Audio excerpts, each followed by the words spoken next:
The Black Star Experience was launched on Thursday last week, and there were some exciting news generally for the creative film industry, but particularly for the film industry. President Mahama, who launched the event, spoke about various ideas and plans that have to the core of the experience for the film industry and why, if implemented, particularly the news that was broken by the coordinator of the Black Star Experience, Rex Omar, when implemented, how it's going to change the film industry and particularly impact not just Ghana, but the African film industry at large.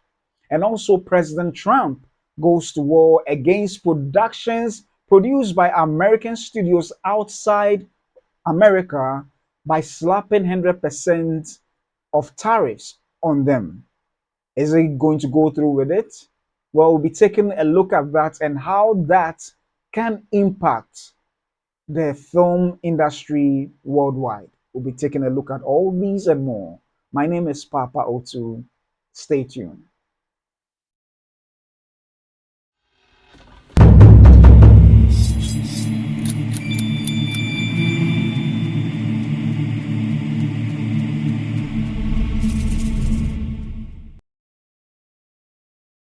Welcome back once again to another exciting episode of the Film Mandate, episode 31. And I'm excited to have you join me for this very edition. Today's episode is really packed with insights, information, and a lot more. So we'll be delving right away into it. And the very first story, as we have it, is the Black Star Experience that was launched just a couple of days ago. That it was launched by President Mahama, and there were some exciting news and information for the entire creative industry as a whole. But I'm excited particularly for how central to all these experience is the film industry, the Black Star Films, that is the film industry of Ghana. We'll be taking some highlights as to what the president of Ghana said and why what he said is crucial or very important to critically take a look at, with the hope that when it is implemented, it's simply going to change and transform the film industry at large. So this is just pointers as to some of the exciting things that he brought up, and I would like us to take a look at it. So,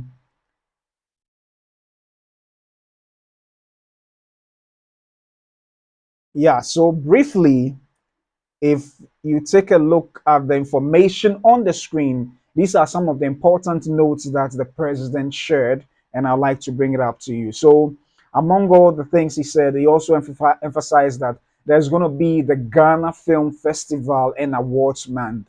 The Ghana Film Festival and Awards Month. I don't know when it's going to be. I don't know whether perhaps that is what the Black Star Film Festival, it may coincide with the Black Star Film Festival, or perhaps the Black Star Film Festival itself is the festival he's referring to, and then that very month may be the awards month, which I think usually happens in August. Also, in a number of the things he said, aside reclaiming a lot of stuff, he emphasized that he's going to, this experience is going to reclaim the narrative and projecting to the world a bold new vision of Ghana that stands tall, vibrant, proud, and unstoppable. We'll be talking more about these statements he made. And also, Black Star Experience is a declaration that Ghana is the cultural and creative heartbeat of Africa. Also, the next point was redefine how the world sees us, and more importantly, how we see ourselves. Also, we have he pledged to rebrand Ghana and showcase the power of films. I like that so much. And also, he spoke about how Kumawood and Gollywood filmmakers dazzling international screens. And then, last but not the least, world class studios stretching from Accra to Takrady, these are some exciting information that that he mentioned at the events, and I'm so excited about them. And I'd like us to take it one by one. I mean, there's a lot of information to unpack here. But then to have the Ghana Festival, the film festival and awards month is really an exciting news, considering the fact that if it happens to be the Black Star International Film Festival, that in itself is great because the Black Star International Film Festival is not just for Ghanaians. It brings in Africans from all over the continent and also brings in the Africans in the diaspora, both from the North Americas, Europe, Asia, South America, all over. So it is indeed a great initiative if it ends up being a month, meaning that there will be several activities, not just the festival itself, but several activities surrounding the festival. So it is exciting. And here is also what gets me more excited to reclaim the narrative and projecting to the world a bold new vision of Ghana that stands tall, vibrant, proud, and unstoppable. And this, I think, can be well achieved through the power of film. To the power of film. For those who, I mean, for those who have studied the Hollywood film industry, let me use that one as an example. Hollywood has projected America in such a powerful limelight that both the citizens of America and those outside America, whether true or not, hold America in that high esteem that has been projected in the films. And it is a powerful tool that even during the World War II and the World War One eras were used as a propaganda machine. So indeed, for President Mahama to take this initiative to sort of reclaim the narrative of how and projecting to the world a bold new vision for Ghana. I believe that core to this vision should be the film industry. It could be documentaries, it could be television, it could be film, but whatever be the case, the audiovisual industry should be central to this because we live in an era where the this very generation, even including the old, all are drawn to visuals. And when I'm talking about visuals, audiovisual to be specific. So central to this vision or initiative should be the audio visual industry, whether film, documentary, or television. And I think it's going to work if we propagate this vision, not just for Ghana, but for Africa, because Ghana as a country is, just as Nkrumah said, I think it's nothing without Africa. I mean, we are more stronger as a unit or as a continent than just individual countries. So yeah, it's exciting to see this. Yeah, even though it's a bold new vision for Ghana, I'm sure once we are able to capture this in our narrative, we can expand it to cover the entire Africa. Also, Black Star Experience is a declaration that Ghana is the cultural and creative heartbeat of Africa. So same as the second point, to project this thing well on screen ought to be documentaries, films, television, all in the audiovisual medium. So it is indeed a good initiative they are propagating. We are just hoping that central to this will be the audiovisual industry. Also, redefine how the world sees us, and more importantly, how we see ourselves, which it's almost similar to what we have in reclaiming the narrative. So, yeah, central to all this is that, as I've said, and also to pledge. Yeah. So and also to pledge. Yeah, to rebrand Ghana and showcase the power of films. Just as I've said, Hollywood was able to brand America in such a way, in such a powerful way, that even till today, we still hold, that perception of America being that great in wars, in basketball, in music, and everything is the greater perception we have of America till today. You know, it's more or less like the haven where all creative arts excel at. And yeah, true to that, yeah, they've achieved some, but majority of the narrative was captured well in the films, whether true or not, whether debatable or not. It is actually achieved with the power of film. And that is what I believe perhaps Ghana we want to do ourselves. And it's such a great initiative. It is indeed a great initiative. And also Kumawood and Gollywood filmmakers. So Black Star films or filmmakers dazzling international screens. And that is exciting to have Ghanaian films permeating markets all over the world, whether North America, whether Chinese markets, Asia, Europe, Australia. It will indeed be exciting. But that starts with quality productions. And I hope that as they state this, the government and other agencies are willing to pump in the necessary money to help build the necessary infrastructure, collect the necessary data to know how healthy the industry is, and also initiate policies or institute policies that would help make the Ghanaian films very formidable on the international scene.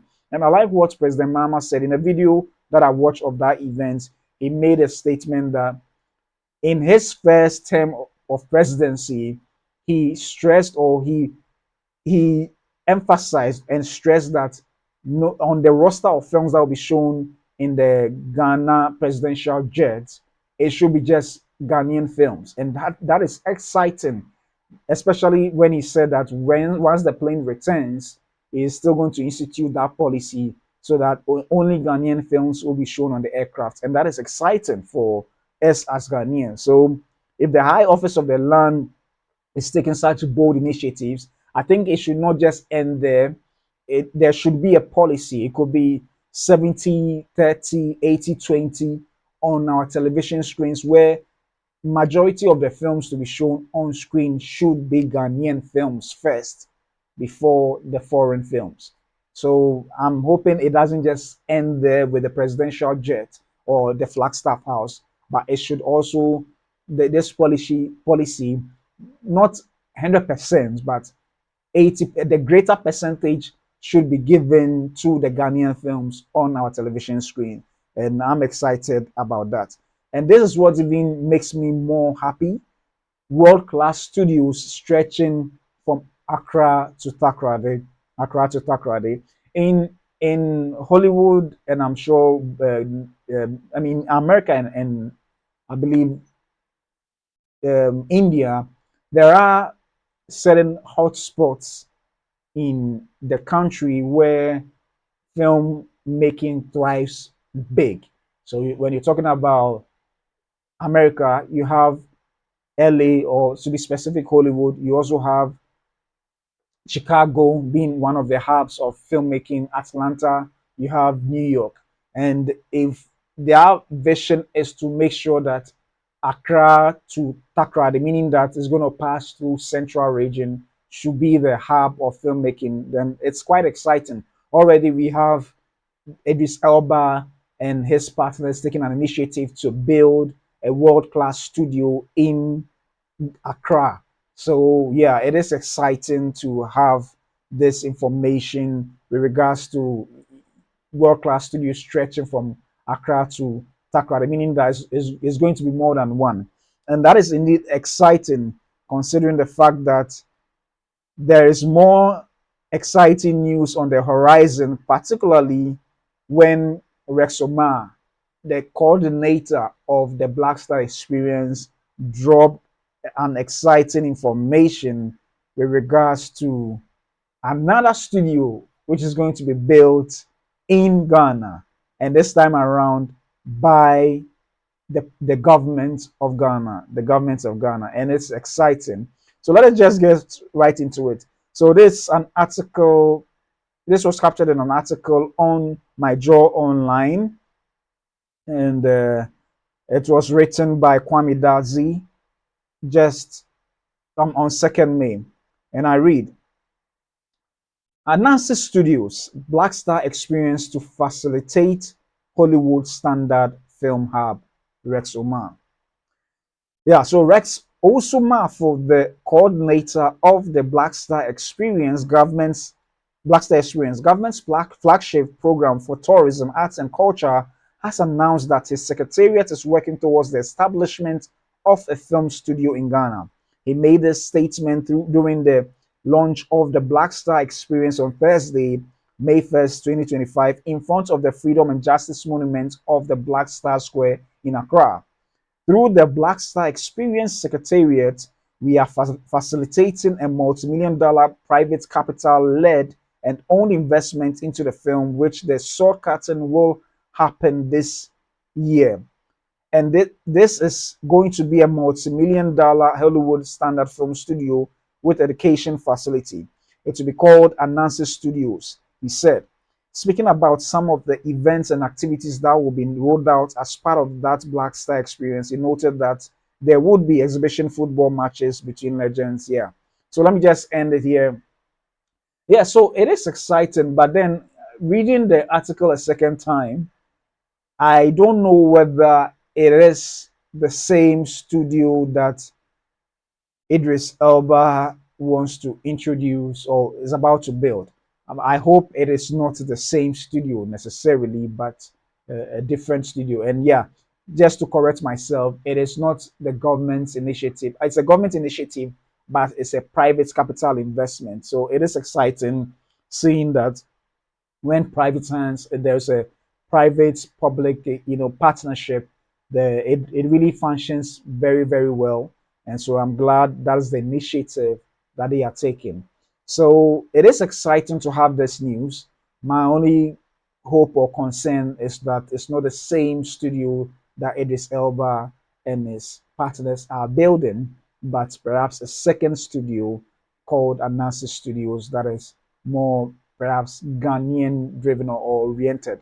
So yeah, but still with the same standards as Hollywood studios. So it is indeed exciting, and my hope is that it is going to give a lot of Ghanaians also the opportunity to use those facilities, and perhaps there will be also a fund to help Ghanaian production houses to produce quality, international standard quality films. Because you can have the studio as big as it may be, and yet may not be able to produce the film that will meet the standards. So that is indeed something I'm hoping for. And when talking about studios, the question is it going to just be one sound stage, or it's going to be multiple? As we can see, that of Tyler Perry Studios having about 12 sound stages or more. I think now it will even be more. The Warner Brothers, Paramount Studios, and all that. So I hope it's not just one sound stage, but as a studio, it will be multiple sound stages, so that at every point in time there could be foreign productions happening there at the same time, Ghanaian productions happening there in the sound on the sound stages, and also on the back lots, and where it will, I mean, all the time there'll be something happening. And with these establishments of the studios will also help spring up other periphery businesses that is needed to support this studio. So indeed it's exciting. Look at the fact that it's also going to create other jobs even outside the main Hollywood film production or film industry, jobs that exist. So it is indeed exciting to have this news coming from the president of Ghana, President Mahama, and also the Black Star Experience Secretariat. Yes, so it's quite exciting time. It looks like a renaissance of the film industry in Ghana and Africa. So I'm excited about it and looking forward to the coming years to have it manifested and thriving across, you know, across all countries and nations of Africa. Yeah, so that is indeed exciting. That is really exciting. And moving from one president initiating this initiative of a Ghanaian film, a Ghanaian experience where the country will be rallying around the creative arts and all, we now move to another country where the president is taking a stance on productions produced in foreign lands but by its own, countries film studios, and that is President Trump announcing 100% tariffs on movies produced in foreign lands, so it's quite exciting. Look, I mean, it's quite sad looking at the fact that we countries all over the world are looking at cutting down tariffs or incentivizing it tax wise and other means to help attract foreign productions. And now, with a slap of these 100% tariffs, what will be the impact? Well, let's just read it and then we can discuss what that means for the film industry landscape. So, President Trump, 100% tariffs on movies produced in foreign lands. President call films national security threats and claims he called on Commerce Department to immediately enact tariff. So Donald Trump on Donald Trump on Sunday announced on his Truth Social platform a 100% tariff on all movies produced in foreign lands, saying the US film industry was dying a very fast death due to the incentives that other countries were offering to draw American filmmakers. In his post, he claimed to have authorized the Commerce Department and the US Trade Representative to immediately begin instituting such a tariff. This is a concerted effort by other nations and therefore a national security threat, Trump said in the Truth Social post. It is in addition to something else, messaging and propaganda. We want movies made in America again, Trump added. Commerce Secretary Howard Lutnick, posting on X, said, "We are on it." Neither Lutnick nor Trump provided any details on the implementation. It was not immediately clear whether the move would target production companies, foreign or American, producing films overseas. Film and television production in Los Angeles has fallen by nearly 40% over the last decade, according to the Film LA, a non-profit that tracks the region's production. At the same time, governments around the world have offered more generous tax credits and cash rebates to lure productions and capture a greater share of the $248 billion that Ampere analysis predicts will be spent globally in 2025 to produce content. The announcement from Trump comes after he triggered a trade war with China and imposed global tariffs, which have roiled markets and led to fears of a US recession. The film industry has already been feeling the effects of the tariffs, as China in April responded to the announcement by reducing the quota of American movies allowed into that country.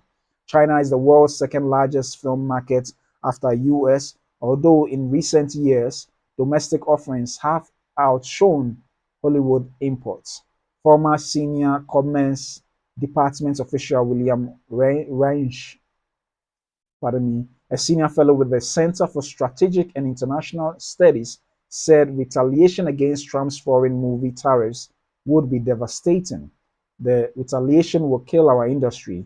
We have a lot more to lose than to gain, he said, adding that it would be difficult to make a national security or a national emergency case for movies. Yeah, so that is the new tariff that would possibly be implemented by Trump with regards to foreign to films produced outside of for I mean produced outside America. And just as the article said, it is not really clear. The article published in the Guardian, it's not really clear whether it applies just to American films produced outside America or foreign films that are produced outside America being to be exhibited in the mainland America. And I understand his concern with regards to slapping the tariffs.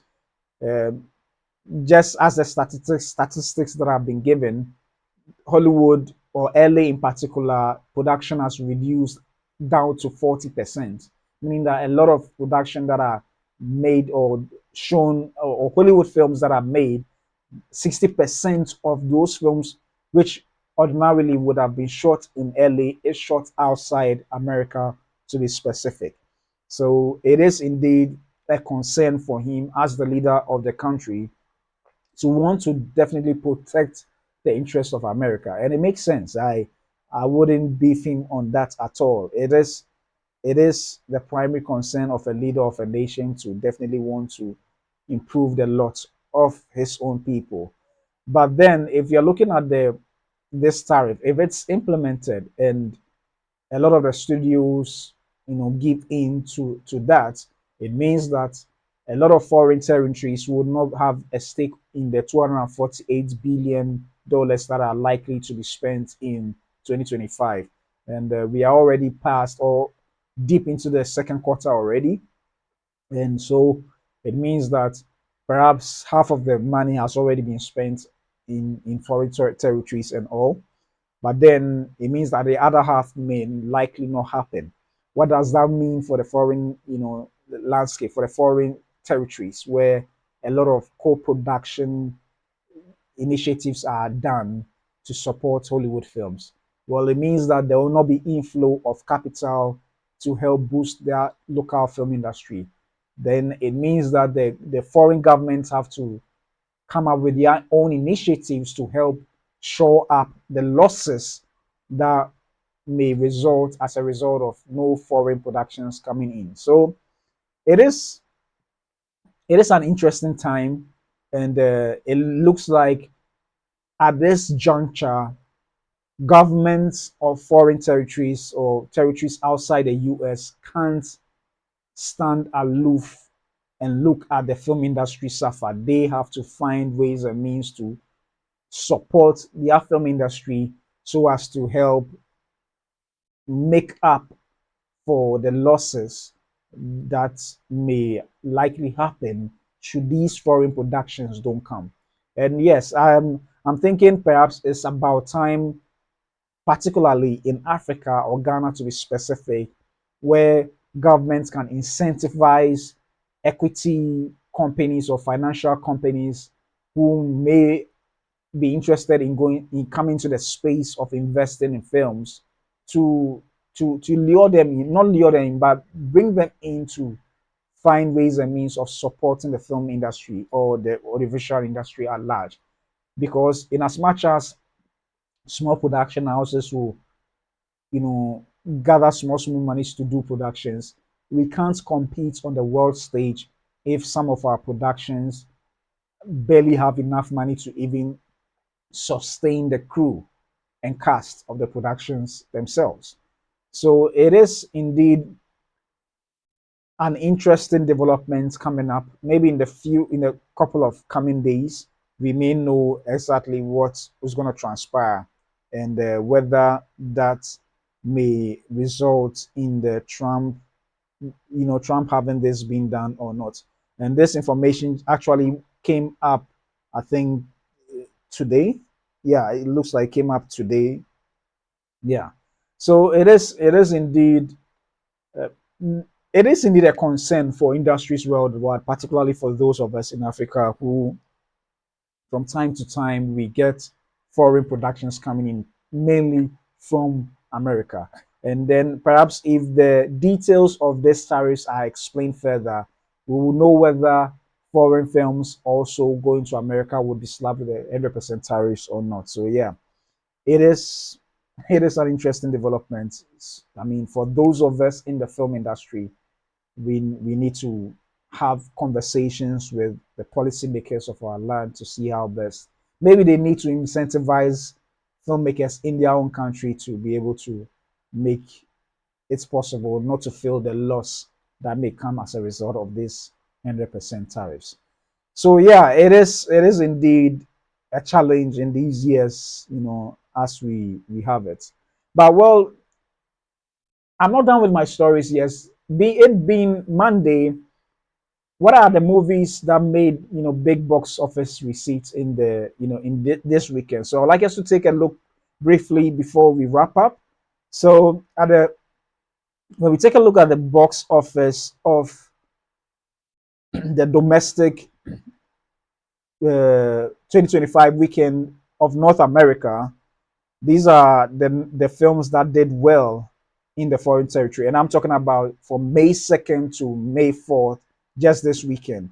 So releasing this weekend was Thunderbolts, and it grossed domestically in North America $76 million. And also, Sinners dropped, from the number one spot down to two. So still holding strong, and amazingly, is still achieving things that are have never been done before. In its third week, it has just dropped by approximately 28%, 28%, and it's made 33 million in addition to its into its already what is we achieved last week. So totaling 179, or let's rounding it up, it's 180 million dollars.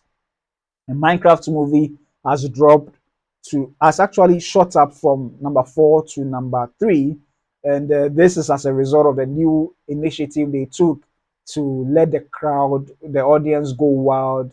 The initiative where in this particular screenings, the youth or whoever is watching can go a little wild by, springing, throwing their popcorn, whatever. So it looks like this initiative they took is working. So it shot up from number 4 to number 3 this time around, making 13.7 million this weekend, with a domestic total of 398,209,479 dollars. Until Dawn maintained its position with 3.8 million, and then it dropped by 52.5%. Also, the amateur has shot up from 7 to 6 with 1.8 million, or with a 51.1% drop. Yeah. Also, King of Kings actually dropped from the sixth position to the seventh position, making a total of $1.658 million. And this by Angel Studios. And also, Warfare dropped, actually moved up from the ninth position to the eighth position with $1.275395. Yeah, so it's quite exciting. And then releasing this week is Hit, the third case, which made $955,000 just with 590 cinemas. Yeah, 590 cinemas. And also Unknown, the number 10, Unknown title. I actually have no idea what that means, but whether the title of the film is Unknown title, or perhaps the title is not known. There's $685,000 taking up the 10th position, which was released today. So yeah, it is indeed an interesting box office, with some movies going up whilst others drop down.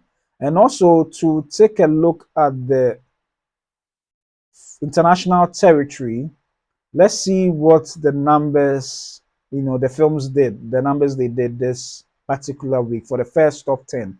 Neza 2 still maintains the number one position because of the world, I mean, the amounts it stretched all the other movies with. So obviously, it will maintain its first position, and then the total is 1.898. But in other territories, I think particularly from China, it is said that it's already gone past 2 billion. So I don't know where the discrepancy is. Number 2 is a Minecraft, movie, which has made a total of 873,409,479.